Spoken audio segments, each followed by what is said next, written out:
Mən Ağamirova İradə Rahil qızı 1963-cü ildə may ayının 7-sində Ağdam rayonunun Abdal kəndində anadan olmuşam. 8 illik orta məktəbini qurtarmışam Abdal kəndində. Sonra Şuşa şəhərinə, kollecə gəlib girmişəm.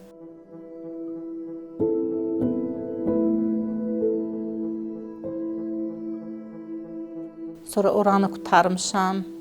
Sonra qismət talih ki, Şuşalı oğlanla ailə qurmuşam.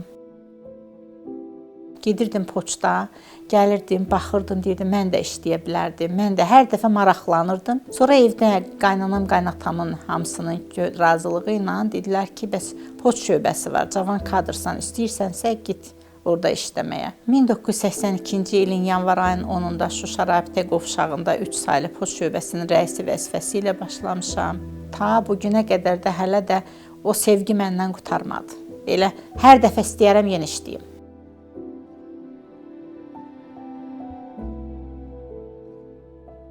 ...92-ci il mayın 8-nə qədər xidmətdə olmuşam. 92-ci ildən sonra Bakı şəhərinə biz məcburi köçkün kimi düşdük. 3 saylı poçt filialının 129 saylı poçt şöbəsinə əməliyyatçı vəzifəsinə göndərdilər. O doğmalaşmaq başqa şeydir, bu doğmalaşmaq başqa şeydir. Həmişə deyirdilər ki, nə oldu, ildə 3 dəfə balinsa da ya deyirdim, mən haçan Şuşaya getsəm sağalacam. İnanın, mən balinsadan çıxıb bura gəlmişdim işə. Gəldim gündə o xəstəlik məndən elə bir yox oldu, getdi. Böyük fəxarət və qürur hissi ilə bəyan edirəm ki, Şuşa şəhəri işğaldan azad edildi. Azərbaycan xalqına bu müjdəni vermək mənim həyatımda bəlkə də ən xoşbəxt günlərindən biridir. Əziz Şuşa, sən azadsan. Əziz Şuşa, biz qayıtmışıq. Əziz Şuşa, biz səni dirçəldəcəyik. Oradakı o deyildi ha. Elə bildim ki, mənim həqiqətən elə bildim başıma hava gəldi. Gözləmirdim, elə gözüm yox idi, yəni bu düzdür. Durdum, hamıya zəng elədim, siz də eşitdiniz. Məni bu 30 ildə kimlər danışdırırdısa, deyirdim ki, siz nə danışırsınız, mən ora qayıdacam. Niyə yanır bu ocaq, yanıb külü qalacaq, bilmirəm nə olacaq, olanı xatirədir.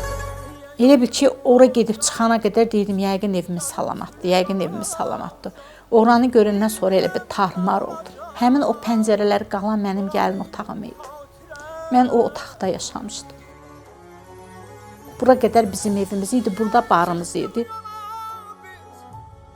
O günlərin hamısı mənim gözümün qabağında canlandı.